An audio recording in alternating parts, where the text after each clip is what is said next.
Imagine this: a janitor struggling to make ends meet gives away his last $20 to a homeless man on a freezing winter night. He doesn't think twice about it. It's just something he feels is the right thing to do.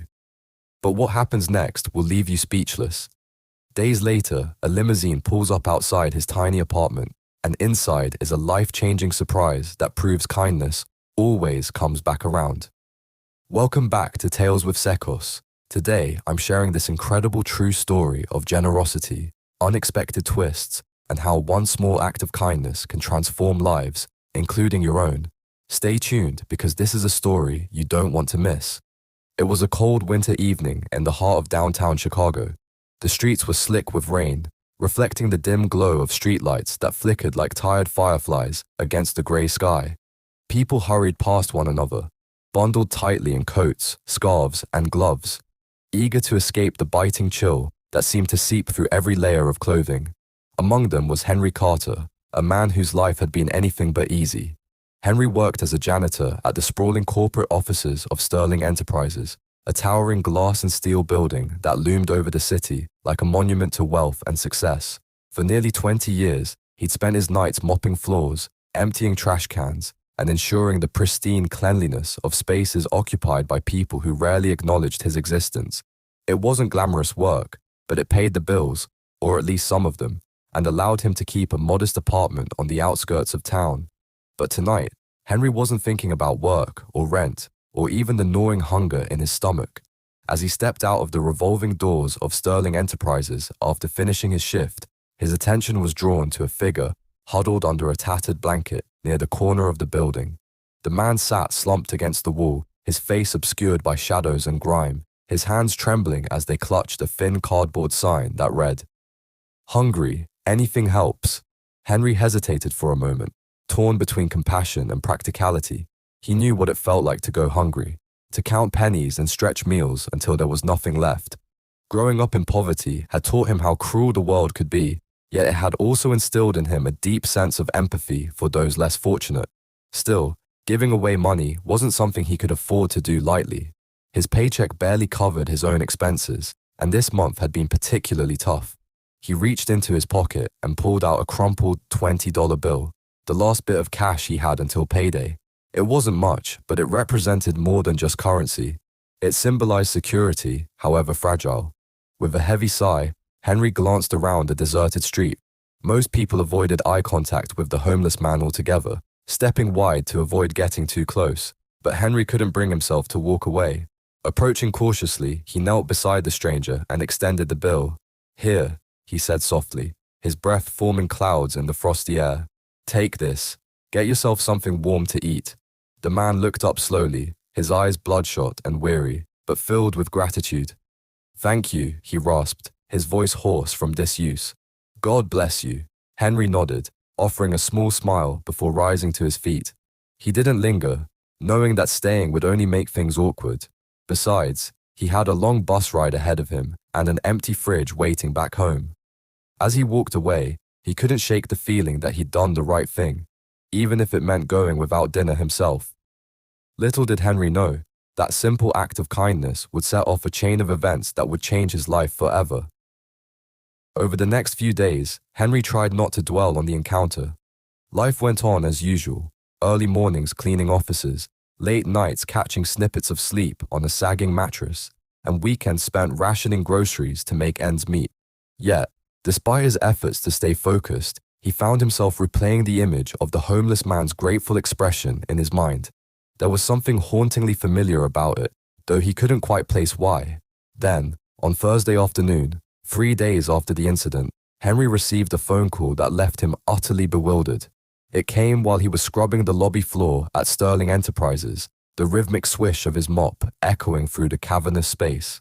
His supervisor, Mr. Peterson, approached him with a look of confusion etched across his face.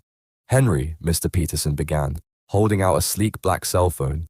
"There's someone on the line asking for you. Says it's urgent." "For me?" Henry asked, frowning as he wiped his hands on his uniform. Calls weren't uncommon, but they usually pertained to scheduling issues or maintenance requests, not personal matters. Taking the phone, he pressed it to his ear and spoke hesitantly. "Hello? Is this Henry Carter?" came a smooth, polished voice on the other end. Yes, this is Henry, he replied, his brow furrowing further. Who's calling? My name is Charles Whitmore, the voice continued. I'm reaching out because I believe we have something important to discuss, specifically regarding an act of generosity you performed recently. Henry froze, his grip tightening on the phone. How could anyone possibly know about the $20? And who was this Charles Whitmore? Before he could respond, the caller added, Don't worry, Mr. Carter. This is good news. Would it be convenient for us to meet tomorrow morning? Say, 9 o'clock sharp? Henry stammered, unsure of what to say. Sure, I guess. Where should we meet? The address will be sent to your phone momentarily, Charles assured him. Trust me, Mr. Carter. You won't regret taking the time to speak with me. With that, the call ended abruptly, leaving Henry standing in stunned silence. What on earth had he gotten himself into? The following morning, Henry arrived at the designated location, a luxurious penthouse suite perched high above the city skyline. Dressed in his best outfit, a slightly wrinkled button-down shirt paired with khakis, he felt woefully out of place among the gleaming marble floors and opulent furnishings. A uniformed doorman greeted him warmly and escorted him inside, where a tall, distinguished-looking man awaited. Mr. Carter, the man said, extending a hand. I'm Charles Whitmore. Thank you for coming. Henry shook his hand uncertainly, still struggling to process the situation. Yeah, thanks for having me, but I don't understand. Why am I here? Charles smiled knowingly, gesturing for Henry to take a seat. Let me explain, he said, settling into a plush armchair opposite him. You see, Mr. Carter, I've spent decades building my fortune through hard work and determination, but along the way, I've never forgotten the importance of kindness and the profound impact it can have on others. He paused, studying Henry's puzzled expression before continuing. 3 nights ago, I found myself in a rather unusual predicament. You might recall seeing a homeless man outside Sterling Enterprises. Henry's eyes widened in recognition. That was you, he blurted out, incredulous. But you didn't look like a millionaire, Charles finished with a chuckle. Exactly, that was the point. You see, I've made it a habit to occasionally step away from my privileged life and experience the struggles faced by those less fortunate. It keeps me grounded, reminds me of where I came from. He leaned forward, his tone growing serious. When you gave me that $20 bill, Mr. Carter, you reminded me of something I fear many people forget. True wealth isn't measured by what we possess, but by what we give. Your selflessness touched me deeply, and I want to repay you for it. Henry stared at him, dumbfounded. Repay me? Sir, I didn't do it expecting anything in return. Honestly, I couldn't afford to give you that money, but you did it anyway, Charles interrupted gently. And that's precisely why I'm here. Mr. Carter, I'd like to offer you a gift, not as charity, but as a token of appreciation for reminding me of the values that truly matter. Before Henry could protest, Charles stood and walked over to a nearby desk. Opening a drawer, he retrieved a small envelope and handed it to Henry. Inside was a check for $50,000. Henry's jaw dropped. I can't accept this, he stammered, shaking his head. This is too much. I didn't. You deserve it, Charles insisted firmly.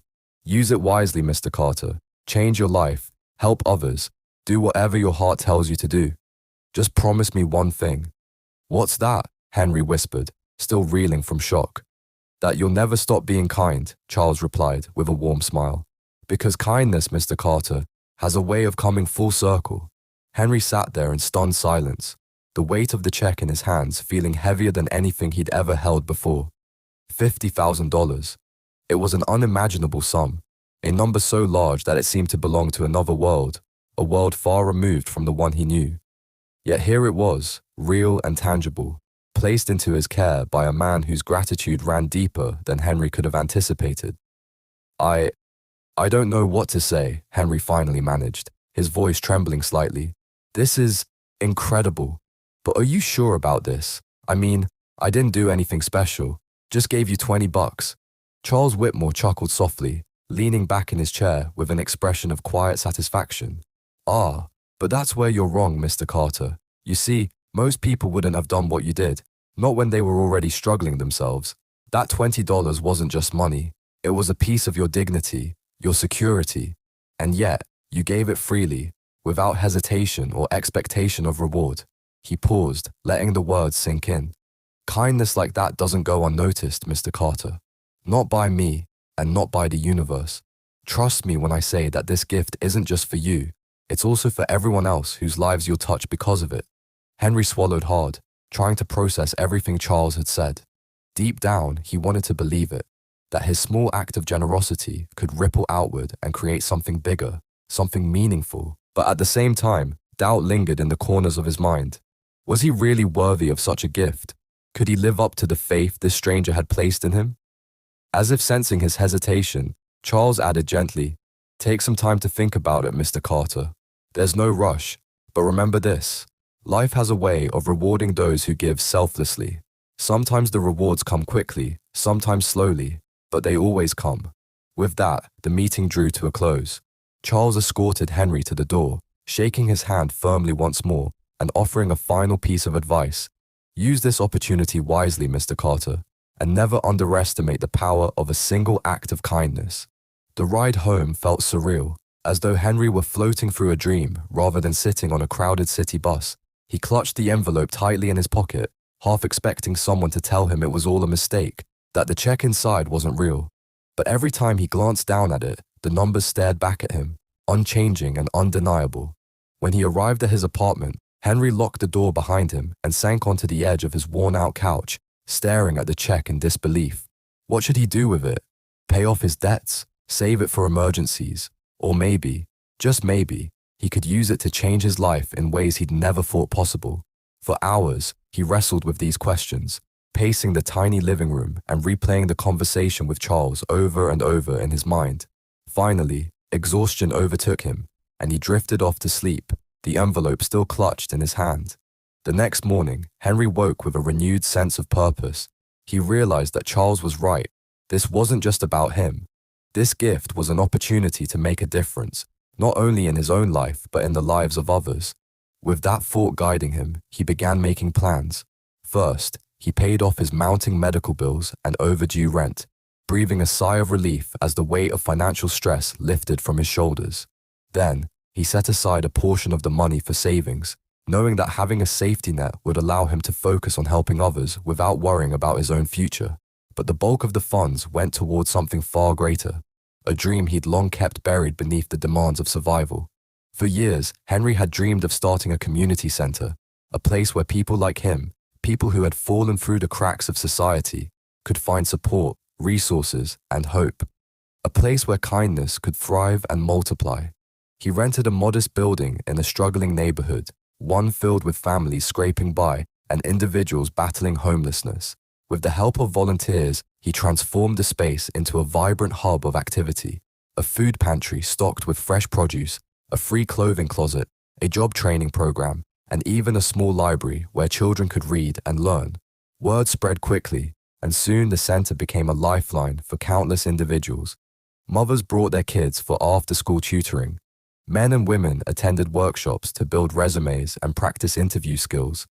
Strangers formed friendships over shared meals, finding solace in the knowledge that they weren't alone. Through it all, Henry remained humble, refusing to take credit for the center's success. Instead, he credited the people who came together to make it happen, the volunteers who donated their time, the local businesses that contributed supplies, and the visitors who inspired him daily with their resilience and determination. And then, one day, something extraordinary happened. It started with a letter.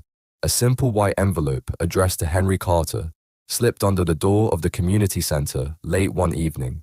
Curious, Henry opened it and unfolded the neatly typed note inside. It read, "Dear Mr. Carter, I've been watching your work with admiration. Your dedication to helping others is truly inspiring, and I believe it deserves recognition. Enclosed is a donation to support your efforts. Please consider it a continuation of the cycle of kindness you've set in motion. Sincerely, a friend."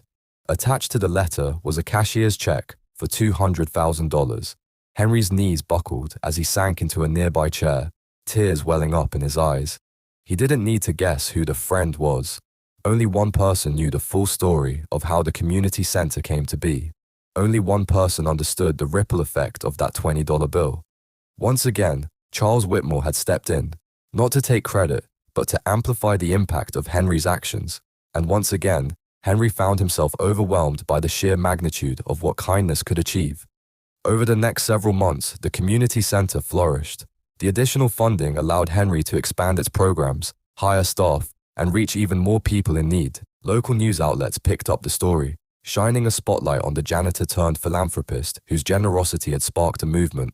Donations poured in from across the city, and volunteers lined up to lend a hand. But perhaps the most profound change occurred within Henry himself.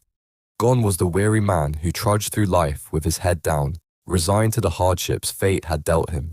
In his place stood someone brimming with hope and purpose, someone who believed wholeheartedly in the transformative power of compassion.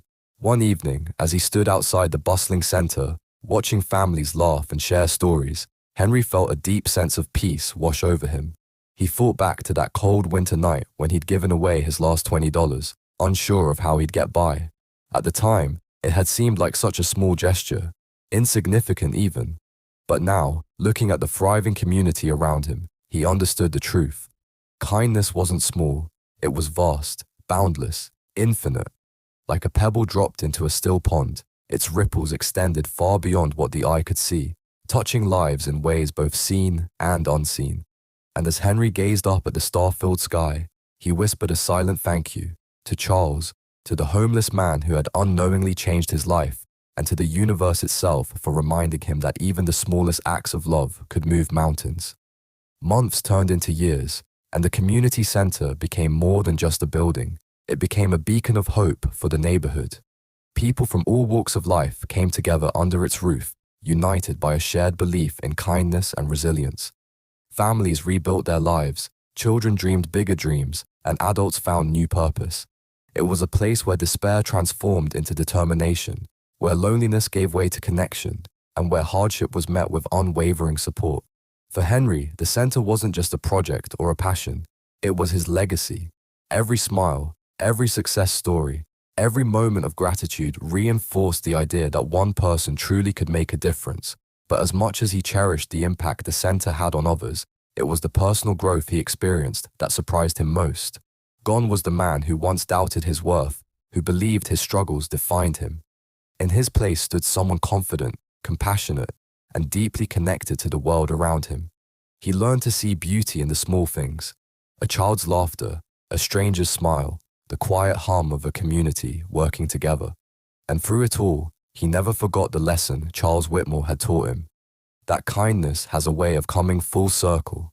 One crisp autumn afternoon, nearly 5 years after the day he gave away his last $20, Henry received another unexpected visitor. This time, it wasn't a phone call or a check slipped under the door. It was Charles himself, stepping out of a sleek black car parked outside the center. Dressed in a tailored suit, he looked every bit the successful businessman Henry remembered, but there was something softer in his demeanor now, a warmth that hadn't been as apparent during their first meeting. "Mr. Carter," Charles said warmly, extending his hand. "It's good to see you again." "Mr. Whitmore," Henry replied, shaking his hand firmly. "What brings you here?" Charles smiled, glancing around at the bustling activity inside the center. "I wanted to see firsthand what you've built. I've heard so much about it, but hearing isn't the same as seeing. This place, it's remarkable." Henry chuckled modestly. "It's not me, it's the people. They're the ones doing the work, making the change. I'm just here to help." "Don't sell yourself short," Charles countered gently. "You planted the seed, Mr. Carter. Without you, none of this would exist." They spent the next hour touring the facility, with Henry introducing Charles to volunteers, staff members, and visitors. Everywhere they went, people greeted Henry with smiles and hugs, thanking him for everything he'd done. Watching the interactions, Charles couldn't help but feel a swell of pride, not just for Henry, but for humanity itself. Finally, they stepped outside, standing beneath the golden canopy of autumn leaves. For a moment, neither spoke, simply taking in the peaceful atmosphere. Then Charles broke the silence. "You've done incredible things, Mr. Carter," he said, his voice tinged with admiration. "But I have to ask, what's next for you? Do you ever think about expanding beyond this neighborhood, taking your vision to other cities, other communities?" Henry hesitated, caught off guard by the question. Truthfully, he hadn't allowed himself to dream that big. His focus had always been on the immediate needs of the people around him. But as he considered Charles' words, a spark of possibility ignited within him. I don't know, he admitted slowly. It's a lot to think about, but maybe someday. Charles nodded thoughtfully. Well, if you decide to take that step, know that you'll have my full support.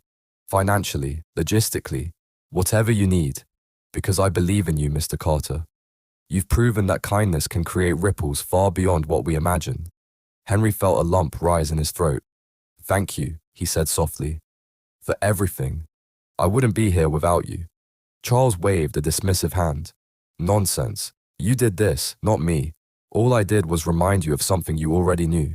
That kindness matters, that it changes lives, including your own. As the sun dipped below the horizon, casting the sky in hues of orange and pink, Charles prepared to leave. Before stepping back into his car, he turned to Henry one last time. One more thing, he said, his eyes twinkling with mischief. Don't forget to keep being kind, even when it's hard. Especially when it's hard. Henry grinned, nodding. I won't. Promise. With that, Charles climbed into his car and drove away, leaving Henry standing alone on the sidewalk. But he didn't feel alone. Not really. As he watched the taillights disappear into the distance, he realized that he was surrounded by kindness in every direction. It lived in the hearts of the people he served, in the memories of those who had helped him along the way, and in the choices he made each day to give rather than take. Years later, when Henry looked back on his life, he marveled at how drastically it had changed since that cold winter night. What began as a single act of generosity had grown into something far greater, a movement fueled by compassion and driven by the belief that everyone deserved a second chance. The community center eventually expanded to multiple locations across the country, each one bearing the same mission: to uplift, empower, and inspire. And while Henry remained humble about his role in it all, others saw him differently. To them, he was a hero, a living testament to the power of kindness and the extraordinary impact of ordinary actions. On the day the original center celebrated its 10th anniversary, hundreds of people gathered to honor the man who had started it all. Speeches were given, tears were shed, and stories were shared. When it was finally Henry's turn to speak, he took the stage with a mixture of nerves and gratitude. I never set out to change the world, he began, his voice steady despite the emotion swelling in his chest. All I wanted to do was help one person who might have felt forgotten, invisible, or hopeless, because I know what it's like to feel that way. I've been there. He paused, scanning the sea of faces before him. But somewhere along the way, I realized that helping one person isn't just about them. It's about us, about the connections we form, the love we share, and the ripple effects we create. Kindness doesn't just change the recipient, it changes the giver too. It reminds us of our humanity, of the goodness that exists in all of us. His gaze softened as he added, so if there's one thing I hope you take away from today, it's this. No matter how small your act of kindness may seem, it matters. It always matters, because you never know whose life you're touching, or how far those ripples will spread. The crowd erupted into applause, but Henry barely noticed. Instead, he thought back to that homeless man on the street, to Charles Whitmore, and to every person who had crossed his path since.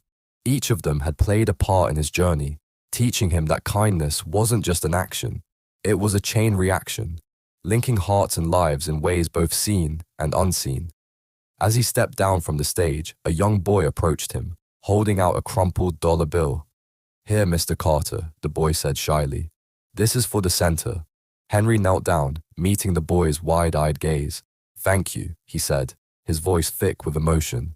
You have no idea how much this means. The boy grinned, then ran back to his family, leaving Henry standing there, clutching the dollar in awe. In that moment, he understood something profound. The cycle of kindness would continue long after he was gone. It would live on in the hearts of those he inspired, passing from generation to generation, like a flame that could never be extinguished. And as he watched the boy rejoin his parents, laughing and smiling, Henry felt a deep sense of peace. His life had come full circle, not because of money or fame, but because of love. Love given freely, received gratefully, and shared endlessly. Because in the end, that's what kindness truly was. Love in action.